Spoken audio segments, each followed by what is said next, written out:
నమస్తే వి digital news కి స్వాగతం। నేను కృష్ణవేణి। ముందుగా ముఖ్యాంశాలు।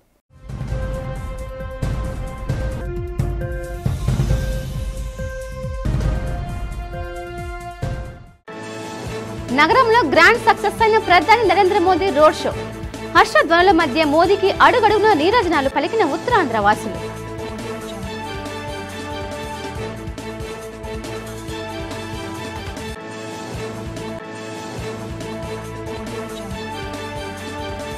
విశాఖలో పలు కార్యక్రమాల మధ్య విజయవంతంగా ముగిసిన ప్రధాని నరేంద్ర మోదీ పర్యటన। ఆంధ్రప్రదేశ్ రాష్ట్ర అభివృద్ధికి అన్ని విధాల కేంద్ర ప్రభుత్వం సహాయ సహకారాలు అందిస్తుందని హామీ।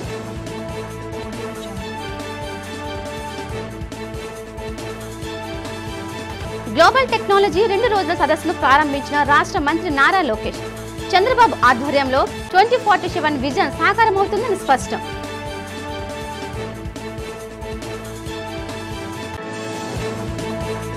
నరేంద్ర మోదీ నగర పర్యటన నేపథ్యంలో కొనసాగిన వామపక్షాల అరెస్టుల పర్వం। అరెస్టులతో ఉద్యమాలను అణిచివేయలేరని హెచ్చరించిన వామపక్ష నేతలు। ఇప్పుడు వివరాలు చూద్దాం। ప్రధాని నరేంద్ర మోదీ విశాఖ నగరంలో నిర్వహించిన రోడ్ షో గ్రాండ్ సక్సెస్ అయింది। కనీవిని ఎరుగని రీతిలో ప్రధాని మోదీకి ప్రజల నుండి అపూర్వ స్పందన లభించింది। రోడ్ షోలో మోదీకి అడుగడుగున నీరాజనాలు పలికారు। మోదీ ప్రయాణిస్తున్న మార్గం రోడ్డు ప్రక్కన నిలబడి ప్రధానికి అభివాదం చేస్తూ ఆనందంతో కిరంతలు కొట్టారు। మోదీ జిందాబాద్, చంద్రబాబు, పవన్ కళ్యాణ్ జిందాబాద్ అంటూ చేసిన నినాదాలతో మోదీ నిర్వహించిన రోడ్ షో ప్రాంతాలు మారుమ్రోగాయి। అశేష సంఖ్యలో కూటమి నేతలు, కార్యకర్తలు, ఆయా పార్టీల అభిమానులు పాల్గొన్నారు। దీంతో రోడ్ షోలో జరిగిన ప్రాంతంలో ఎటు చూసిన జనసందోహమే। కూటమి పార్టీల జెండాలు రెపరెపలాడాయి। కూటమి నేతల రోడ్ షో సక్సెస్ కావడంతో చేసిన కృషి ఫలించింది। Modi road show super hit కావడంతో కూటమి నేతలు తబ్బిబ్బి అయ్యారు। సిరిపురం కూడలి నుండి వాహనంపై ప్రధాని నరేంద్ర మోదీ రోడ్ షో ప్రారంభమైంది। అదే వాహనంపై మోదీకి ఇరువైపులా ముఖ్యమంత్రి నారా చంద్రబాబు నాయుడు, డిప్యూటీ సీఎం పవన్ కళ్యాణ్ ఉన్నారు। ప్రజలకు అభివాదం తెలుపుతూ రోడ్ షో సాగింది। ఈ రోడ్ షో బహిరంగ సభ జరిగే ఏయూ ఇంజనీరింగ్ కాలేజ్ గ్రౌండ్స్ వరకు సాగింది।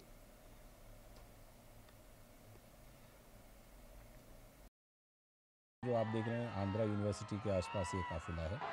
तो विशाखापट्टनम एक ऐतिहासिक शहर और वहाँ पर प्रधानमंत्री नरेंद्र मोदी पहुँचे हैं। ఆంధ్రప్రదేశ్ రాష్ట్ర అభివృద్ధికి అన్ని విధాల సహాయ సహకారాలు అందిస్తామని ప్రధాని నరేంద్ర మోదీ ఆపన్నహస్తం అందించారు। రాష్ట్ర సర్వతోముఖాభివృద్ధికి కేంద్రం అండగా ఉంటుందని స్పష్టం చేశారు। అందుకే ఆంధ్రప్రదేశ్కు ఎంతో ప్రాధాన్యత ఇస్తున్నామని అన్నారు। వేలాది కోట్ల రూపాయలు కేటాయిస్తున్నామని మోదీ తెలిపారు। ఏయూ ఇంజనీరింగ్ కాలేజ్ గ్రౌండ్స్లో జరిగిన బహిరంగ సభలో ఉమ్మడి విశాఖ, విజయనగరం జిల్లాకు సంబంధించిన పలు అభివృద్ధి పనులకు శంకుస్థాపన చేశారు। లక్షల కోట్ల రూపాయల పనులకు శంకుస్థాపన, పలు అభివృద్ధి పనులకు ప్రారంభోత్సవం చేశారు। 1,85,000 కోట్ల రూపాయలతో పూడిమడకలో గ్రీన్ ఎనర్జీ ప్రాజెక్ట్, నక్కపల్లిలో 1,876 కోట్ల రూపాయలతో బల్క్ ట్రక్ పార్కు, ఇంకా అనేక వందల కోట్ల రూపాయలతో చేపట్టే ప్రాజెక్టులకు ఆయన శంకుస్థాపన చేశారు। ఈ సందర్భంగా ప్రధాని నరేంద్ర మోదీ మాట్లాడుతూ ఆంధ్రప్రదేశ్ అన్ని రంగాల్లో అభివృద్ధి చెందేలా తమ సహకారాన్ని అందిస్తామని పునరుద్ఘాటించారు। సుదీర్ఘ అనుభవం ఉన్న చంద్రబాబు పాలనలో రాష్ట్రం అభివృద్ధి చెందుతుందని అన్నారు। వేదికపై ముఖ్యమంత్రి నారా చంద్రబాబు నాయుడు, డిప్యూటీ సీఎం పవన్ కళ్యాణ్తో పాటు పలువురు ప్రముఖులు, ప్రజా ప్రతినిధులు ఉన్నారు।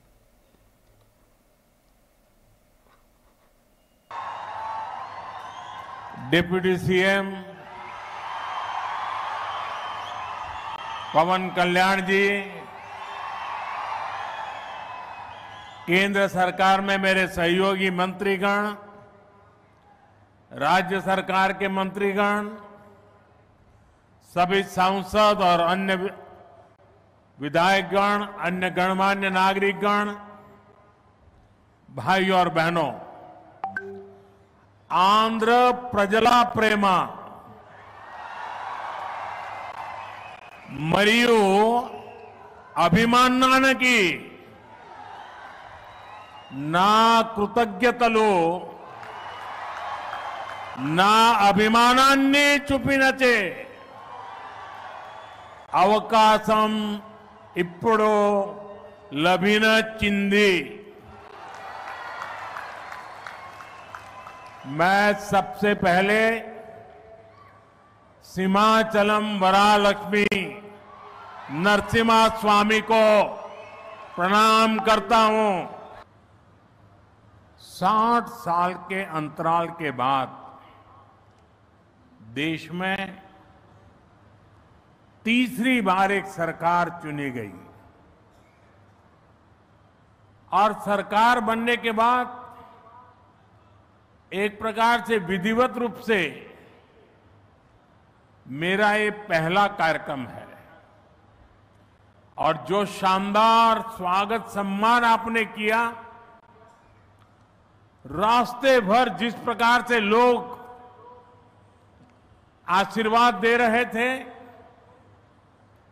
और आज चंद्रबाबू ने अपने भाषण में सारे शिक्षर लगा दिए हैं।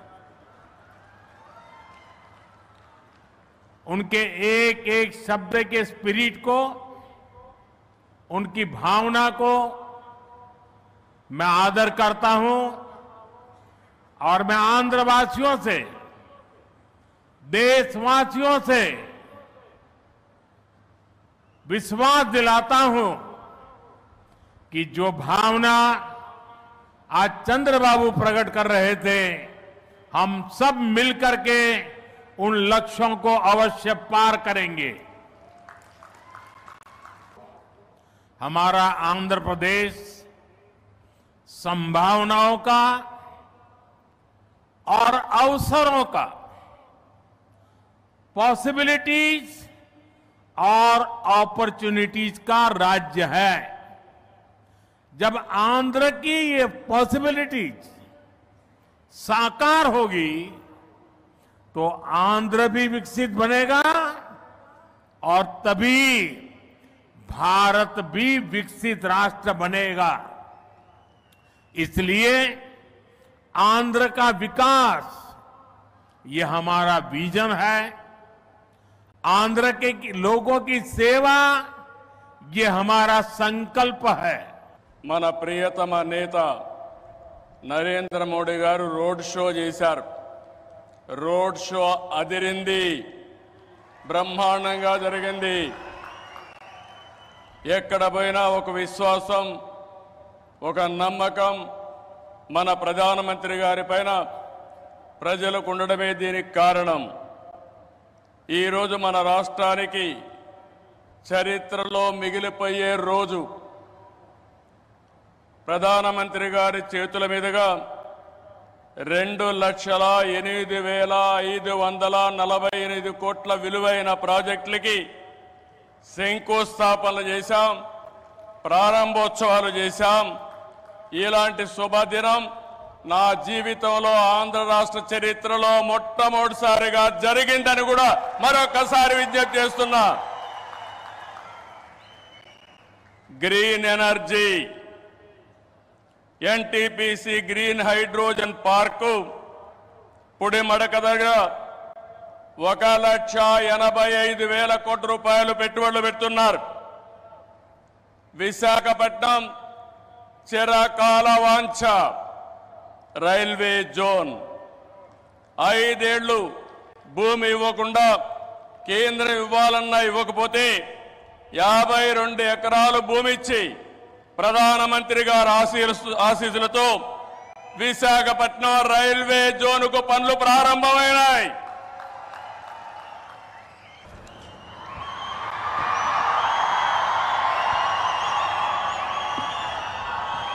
ఒక సదుద్దేశం, ఒక సదాశయం లేకుండా ఒకరు కన్యాకుమారి నుంచి కశ్మీర్ వరకు నడిచిన అది ఒక నిరర్ధకమైన నడకగా చరిత్రలో మిగిలిపోతుంది.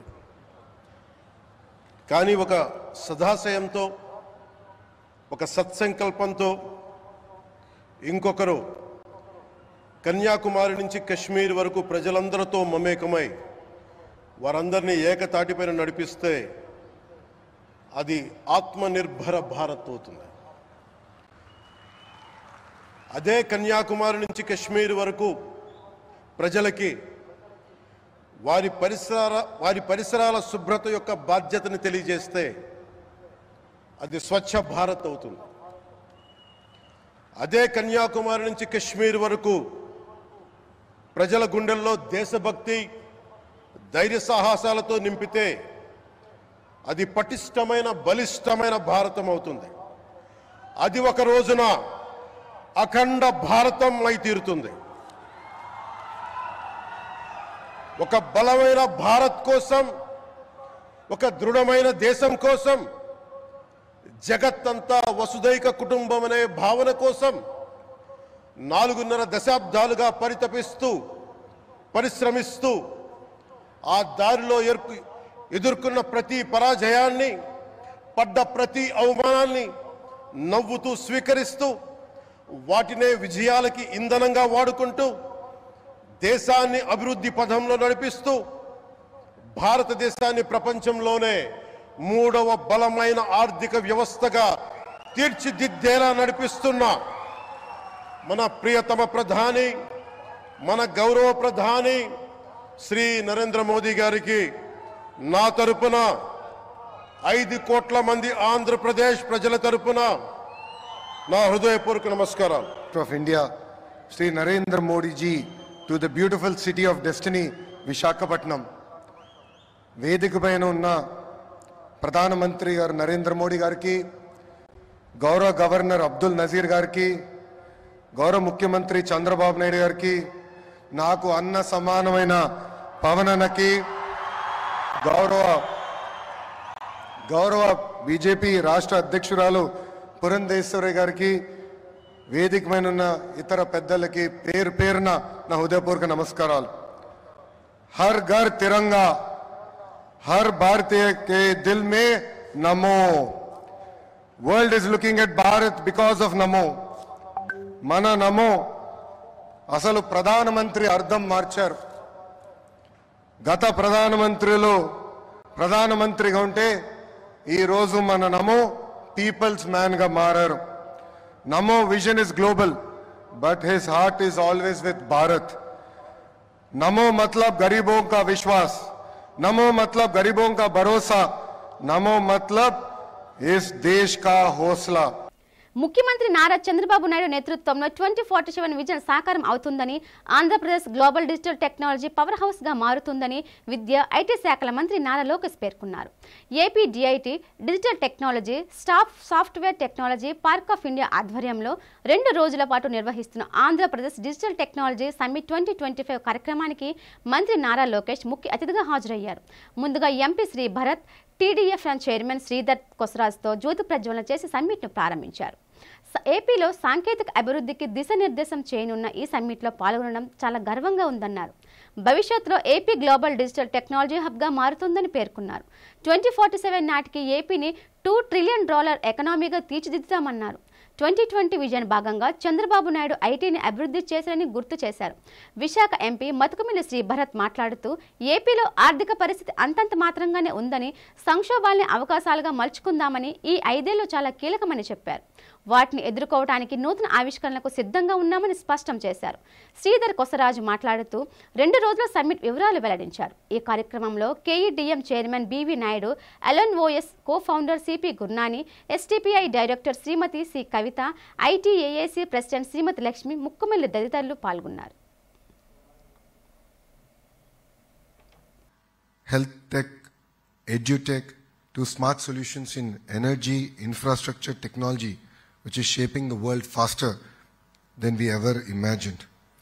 We are at the cusp where industries must converge.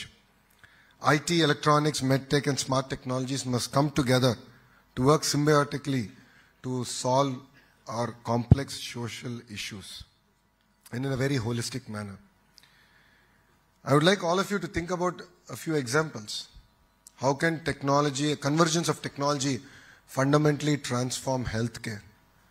I have seen a pilot done by Tata Health in Karnataka, where they're able to use IoTs, they're able to use data effectively, and look at predictive models to predict where the incidence of diabetes, blood pressure, and so on and so forth. So I think there's an amazing opportunity to look at convergence of technology and to apply it to the world at large. We all, as a state, as already explained by our leaders here, we aim to position Andhra Pradesh as a $2+ trillion economy by 2047. For all of you here, I'm not sure how many of you know Vision 2020. I would like you to raise your hands if you have ever heard of Vision 2020. So I see all the grey hairs raising their hands. Okay, I also have a grey beard, so I'll raise my hand. To all the distinguished guests on the dais, they've been named multiple times. I just want to save time. So I've just been thinking what I should speak about today, and I asked Sridhar Garu what the audience is. So we have a good mix of entrepreneurs, CXOs, business leaders, IT professionals, students, some faculty members. So good diversity here, and I think some great points raised by the speakers before me. Andhra Pradesh is financially not in a great place. All of you know that, right? Yes? So necessity is the mother of invention.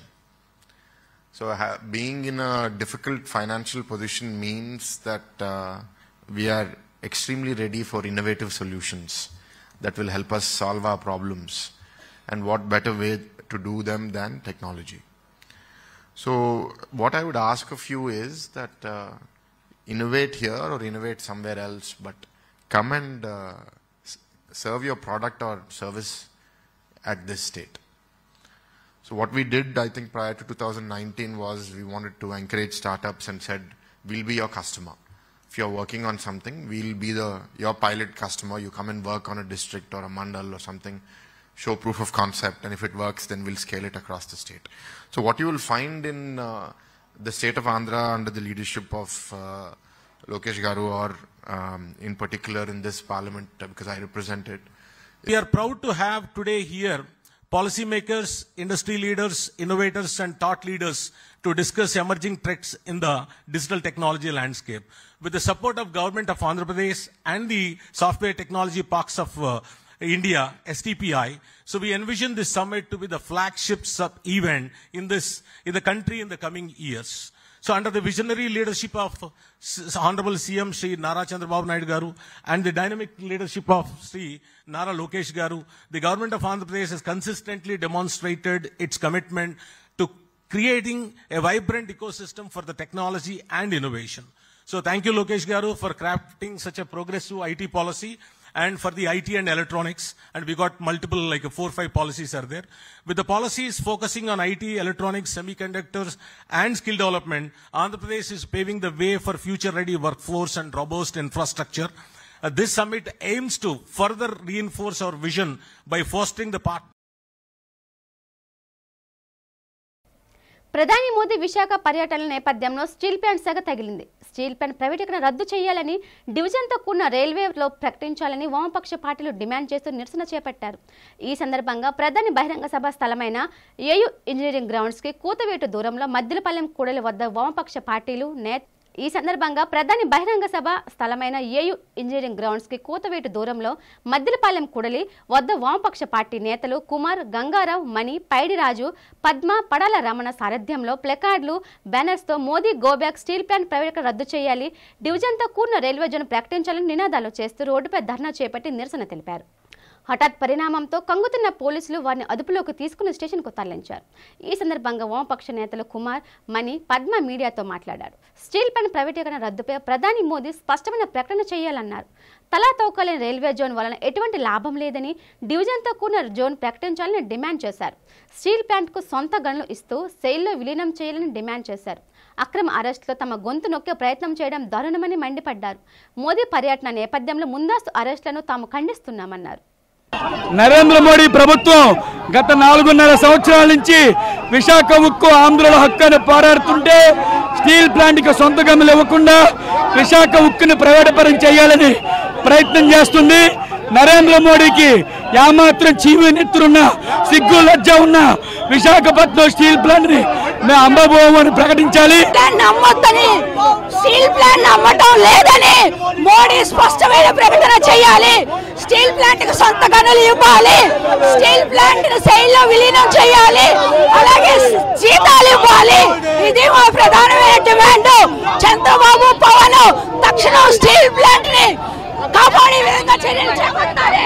ప్రభుత్వ రంగంలోనే కొనసాగించాలని చెప్పేసి కార్మిక సంఘాలు, ప్రజా సంఘాలు, మహిళా సంఘాలన్నీ కూడా ఒక దీర్ఘకాలిక పోరాటం చేస్తున్న ప్లాంట్ దగ్గర ఈరోజు ప్రజా సంఘాలకు పార్టీలకు అతీతంగా పెద్ద ఎత్తున చేస్తున్నారు. 1400 రోజుల పైన అయింది. ఈరోజు నరేంద్ర మోడీ గారు విశాఖపట్నంకి వచ్చారు. ఏం మంచి చేశారు విశాఖ ప్రజలకని చెప్పేసి భారత కమ్యూనిస్ట్ పార్టీగా ప్రశ్నిస్తా ఉన్నాం.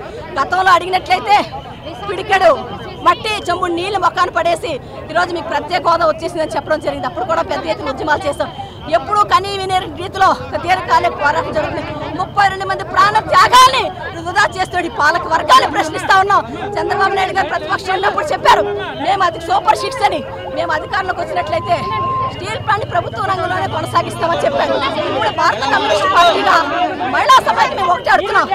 ఈ వేదిక మీద నరేంద్ర మోడీ గారు స్టీల్ ప్లాంట్ ప్రభుత్వ రంగంలోనే కొనసాగిస్తాము, ప్రత్యేక గనులు కేటాయిస్తామని చెప్పేసి ప్రకటించాలని చెప్పి అడుగుతాను. లేని పక్షంలో పెద్ద ఎత్తున ఉద్యమం చేస్తామని చెప్పి సందర్భంగా ప్రభుత్వానికి హెచ్చరిక చేస్తా ఉన్నాం. సింహాచలం శ్రీ వరాహ లక్ష్మీ నరసింహస్వామి వారి ఆలయ వార్షికోత్సవాల్లో భాగంగా స్వామికి పగల్బత్ సేవ అత్యంత వైభవంగా నిర్వహించారు. వేకువజామున సుప్రభాత సేవ, ప్రభాత ఆరాధనను పూర్తి చేసి ఉత్సవమూర్తిని గోవిందరాజస్వామిని ఉభయ దేవేరులతో స్వర్ణాభరణాలతో శోభయమానంగా అలంకరించి బంగారు తొల్లకియాన్లో అధిష్ఠింపచేశారు. షోడశోపచారాలు సమర్పించిన తరువాత ఆస్థాన విద్వాంసులు నాదస్వర ఆలాపనలు, పండితుల మంత్రోచ్చరణ నడుమ బేడమండప తిరువిధి ఉత్సవాన్ని జరిపారు. మార్గంలో దిక్పాలకులకు పూజలు చేశారు.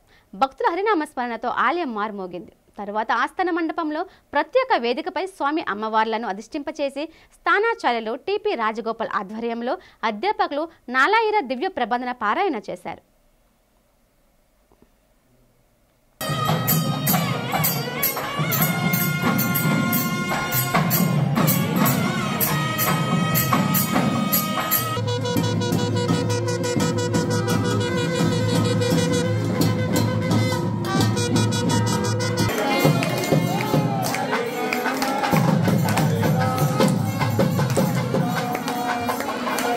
రాబోయే 2029 నాటికి కాంగ్రెస్ పార్టీని బలోపేతం చేయాలని కాంగ్రెస్ పార్టీ జాతీయ కార్యదర్శి మమతా నాగిరెడ్డి, నగర అధ్యక్షులు హాస్ని వర్మ, ఆంధ్రప్రదేశ్ యువజన కాంగ్రెస్ రాష్ట్ర అధ్యక్షులు లక్కరాజు రామారావు పార్టీ శ్రేణులకు పిలుపునిచ్చారు. బుధవారం ఎల్లమ్మ తోటలోని సిటీ కాంగ్రెస్ కార్యాలయంలో ఆంధ్రప్రదేశ్ యువజన కాంగ్రెస్ ఎగ్జిక్యూటివ్ మీటింగ్ విజయవంతంగా జరిగింది. లక్కరాజు రామారావు అధ్యక్షతన జరిగిన ఈ కార్యక్రమంలో ముఖ్య అతిథిగా పాల్గొన్న ఆమె యంగ్ ఇండియా కే బోల్డ్ సీజన్ 5 పోస్టర్ను ఆవిష్కరించారు. ఈ సందర్భంగా వారు మాట్లాడుతూ కాంగ్రెస్ పార్టీకి పూర్వ వైభవం ప్రతి ఒక్కరూ తీసుకురావాల్సిన కృషి చేయాలని తెలిపారు. భవిష్యత్తులో కాంగ్రెస్ పార్టీ ద్వారా రాష్ట్రంలో చేయబోయే కార్యక్రమాలపై స్పందించడం జరిగిందని తెలిపారు. క్షేత్రస్థాయిలో కాంగ్రెస్ పార్టీ సంస్థాగత నిర్మాణానికి ప్రతి ఒక్కరు భాగస్వామ్యం కావాలని, అందరూ ఉత్సాహంగా పార్టీ కార్యక్రమాలను నిర్వహించాలని చెప్పారు.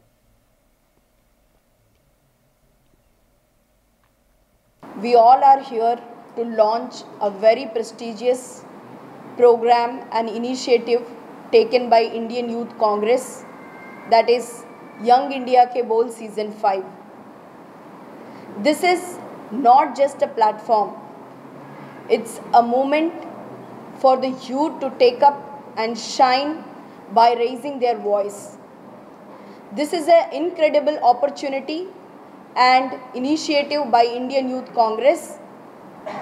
Last month on 9th December, our national president have launched this program, and now today here in Visakhapatnam we are launching a statewide Indian Youth Congress initiated program, which is Young India Ke Bol Season 5. The main purpose of this program is to invite the youth all across the state who have the fire and desire to speak about the ongoing issues and crises which India is facing. Majorly, the youth of the India is hit by rising unemployment and drug abuse. ఈరోజు Indian youth Congress ఆధ్వర్యంలో ఒక contest జరగబోతుంది. ఇక్కడ already poster launching కోసం మా youth Congress AICC incharge అయిన మమతా నాగిరెడ్డి గారు, అలాగే youth Congress state president Lakkaraju Ramarao garu, అలాగే మిగతా జిల్లాల నుంచి వచ్చినట్టు యూత్ కాంగ్రెస్ లీడర్స్కి, అలాగే స్టేట్ యూత్ కాంగ్రెస్ లీడర్స్ అందరికీ విశాఖ కాంగ్రెస్ పార్టీ తరఫున స్వాగతం పలుకుతున్నాం. ఈరోజు ఏంటంటే మన కాంగ్రెస్ పార్టీ యూత్ కాంగ్రెస్ ఒక సీజన్ 5 యూత్ యంగ్ ఇండియా బోల్ అనే సీజన్ 5 అనే కంటెస్ట్ ఒకటి పెడుతుంది. ఇదేంటంటే మన విశాఖ జిల్లా వాళ్ళు కానీ అలాగే మన స్టేట్లో ఆంధ్రప్రదేశ్ యంగ్ పీపుల్ అందరూ యూత్ అంతా ఉపయోగించుకొని మనలో ఉన్న యూత్లో ఉన్న లీడర్షిప్ క్వాలిటీస్ కానీ అలాగే వాళ్ళు మంచి స్పోక్స్ పర్సన్స్ కానీ వాళ్ళు ఈ కంటెస్ట్లో పాల్గొని అలాగే ఈ యూత్ కాంగ్రెస్ ఇచ్చే ప్రైజ్ గెలుచుకొని అలాగే వాళ్ళ టాలెంట్ బాగా వాళ్ళు ఉపయోగించుకొని నెంబర్ 1 వచ్చినప్పుడు అలాగే స్పోక్స్ పర్సన్స్ పోస్ట్ కూడా యూత్ కాంగ్రెస్ తరఫున ఇవ్వడం జరుగుతుంది. ఈరోజు విశాఖపట్నం జిల్లాలో ఆంధ్రప్రదేశ్ రాష్ట్ర యువజన కాంగ్రెస్ కార్యవర్గ సమావేశం ముఖ్య ఉద్దేశం ఏంటంటే ఆల్ ఇండియా యూత్ కాంగ్రెస్ ప్రతిష్టాత్మకంగా తీసుకున్నటువంటి ఒక కార్యక్రమాన్ని ఈరోజు విశాఖపట్నం కార్యవర్గ సమావేశంలో లాంచ్ చేయాలని చెప్పేసి యంగ్ ఇండియా కే బోల్ అనే కార్యక్రమాన్ని లాంచ్ చేయడం జరుగుతూ ఉంది. యంగ్ ఇండియా కే బాల్ ముఖ్య ఉద్దేశం ఏంటంటే దేశంలో ఉన్నటువంటి యువత ఎవరైతే ఉన్నారో వారిలో ఉన్నటువంటి టాలెంట్ను బయటికి తీసుకొచ్చే ప్రోగ్రామే యంగ్ ఇండియా కే బోల్. కూటమి ప్రభుత్వం అభివృద్ధిలో భాగంగా ప్రధాని చేతుల మీదుగా వర్చువల్ విధానంలో శంకుస్థాపన చేస్తున్న బల్క్ డ్రగ్ పార్క్ తమ గ్రామంలో పెట్టవద్దని నక్కపల్లి మండలం రాజయ్యపేట గ్రామస్తులు నిరసన చేపట్టారు. ఈ సందర్భంగా సిపిఎం నాయకులు మద్దతుగా గ్రామస్తులు ఏకమై మా గ్రామాన్ని కలుషితం చేయొద్దు, మా ఊర్లో బల్క్ డ్రగ్ పార్క్ పెట్టవద్దంటూ నినాదాలు చేశారు. పోలీసులు రంగంలోకి దిగి అదుపు చేసేందుకు ఎంత ప్రయత్నం చేసినా గ్రామస్తులు ఏమాత్రం వెనుకడుగు వేయలేదు. ఈ సందర్భంగా పోలీసులకు గ్రామస్తులకు మధ్య ఘర్షణ వాతావరణం నెలకొంది. ఓ ప్రక్క పోలీసులు వారిని నిలువరించేందుకు ప్రయత్నం చేసినప్పటికీ మహిళలు పోలీసులను తోసుకుంటూ ముందుకు సాగారు. ఈ నేపథ్యంలో గ్రామం మొత్తం రసాబసాగా మారిపోయింది.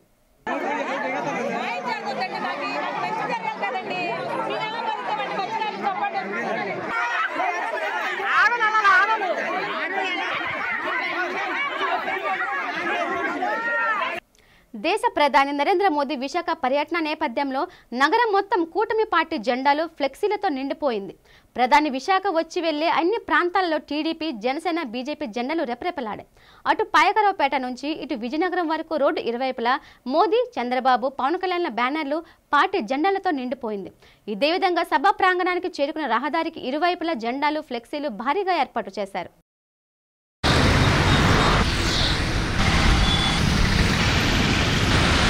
సింహాచలం శ్రీ వరాహ లక్ష్మీ నరసింహస్వామి వారి సన్నిధిలో ధనుర్మాస ఉత్సవాలు వైభవంగా జరుగుతున్నాయి. ఇందులో భాగంగా బుధవారం వేకోజామున సుప్రభాత సేవతో స్వామివారిని మేల్కొల్పి ప్రభాతారాధనలు జరిపాక ఉత్సవమూర్తిని గోదాదేవిగా అలంకరించారు. ఆలయ విద్వాంసుల సన్నయ్య వాయిద్యాల నడుమ బేడ మండపంలో తిరువిధి జరిపారు. స్థానాచార్యులు డాక్టర్ టిపి రాజగోపాల్ పర్యవేక్షణలో పండితులు తిరుప్పావై 2వ పాసురాన్ని వేదాలను అనుసంధానం చేశారు. గోదాదేవి ఆలయంలో ప్రత్యేక సేవాకాలం జరిపి షోడశోపచారాలు సమర్పించారు. అమ్మవారికి కర్పూర నీరాజనాలు సమర్పించాక భక్తులకు తీర్థగోష్ఠి నిర్వహించారు. అలాగే కొండ దిగువన గల ఉద్యానవనంలో కొలువుదీరిన పద్మావతి, అలిమేలు మంగమ్మ సమేత వెంకటేశ్వర స్వామి ఆలయంలో ప్రత్యేక పూజలు చేశారు.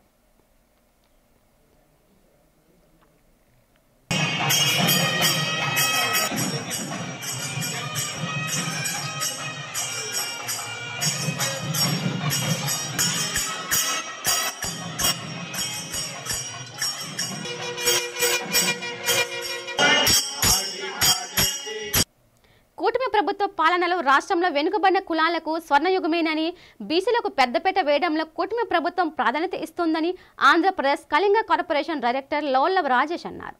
ఇటీవల రాష్ట్ర వ్యాప్తంగా నామినేటెడ్ పదవులు ప్రకటించిన నేపథ్యంలో శ్రీకాకుళం జిల్లా కవిటి జనసేన పార్టీ నేత లోల్ల రాజేష్కు కళింగ కార్పొరేషన్ డైరెక్టర్ పదవి ప్రకటించారు. ఈ సందర్భంగా విజయవాడ బీసీ కార్పొరేషన్ కార్యాలయంలో జరిగిన ప్రమాణోత్సవ కార్యక్రమానికి ముఖ్య అతిథిగా చైర్మన్ రోనంకి కృష్ణంనాయుడు హాజరై లోల్ల రాజేష్తో ప్రమాణ స్వీకారం చేయించారు. అనంతరం లోల్ల రాజేష్ మాట్లాడుతూ రాష్ట్ర వ్యాప్తంగా ఉన్న కళింగ కులస్తులను ఏకతాటిపైకి తీసుకువచ్చి వారి అభివృద్ధికి కృషి చేస్తానన్నారు. ఉత్తరాంధ్రలో అధిక శాతం కళింగులు ఉన్నారని, అయితే వారిని ప్రస్తుత కూటమి ప్రభుత్వం గుర్తించి అభివృద్ధి పదంలో నడిపించేందుకు కృషి చేస్తుందన్నారు. అధినేత పవన్ కళ్యాణ్ ఆదేశాల మేరకు కళింగ డైరెక్టర్ పదవికి వన్నె తెచ్చే విధంగా ఉంటానని తెలిపారు. ఈ కార్యక్రమంలో పలువురు కళింగులతో పాటు అధికారులు పాల్గొన్నారు. ఆంధ్రప్రదేశ్ కళింగ కార్పొరేషన్ డైరెక్టర్ గా నిజమైన విశ్వాసం విధేయత చూపుతానని ఆంధ్రప్రదేశ్ కళింగ సంక్షేమం మరియు అభివృద్ధి కార్పొరేషన్ విధి విధానాలను కర్తవ్యాలను శ్రద్ధతో అంతఃకరణ శుద్ధితో నిర్వహిస్తానని భయం గాని పక్షపాతం గాని రాగద్వేషాలు లేకుండా ఆంధ్రప్రదేశ్ కళింగ సంక్షేమం మరియు అభివృద్ధి కార్పొరేషన్ యొక్క మార్గదర్శకాల ప్రకారం విధి విధానాలను అమలు చేస్తామని దైవ సాక్షిగా ప్రమాణం చేస్తున్నాను. వార్తలు ముగించే ముందు ముఖ్యాంశాలు మరోసారి.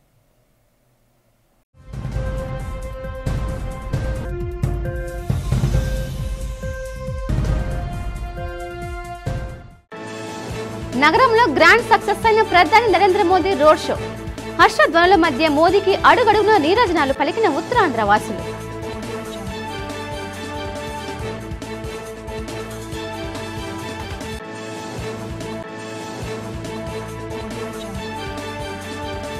విశాఖలో పలు కార్యక్రమాల మధ్య విజయవంతంగా ముగిసిన ప్రధాని నరేంద్ర మోదీ పర్యటన. ఆంధ్రప్రదేశ్ రాష్ట్ర అభివృద్ధికి అన్ని విధాల కేంద్ర ప్రభుత్వం సహాయ సహకారాలు అందిస్తుందని హామీ.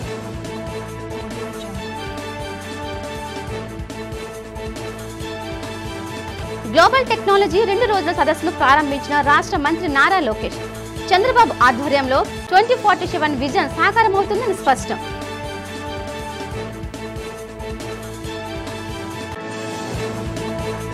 నరేంద్ర మోదీ నగర పర్యటన నేపథ్యంలో కొనసాగిన వామపక్షాల అరెస్టుల పర్వం.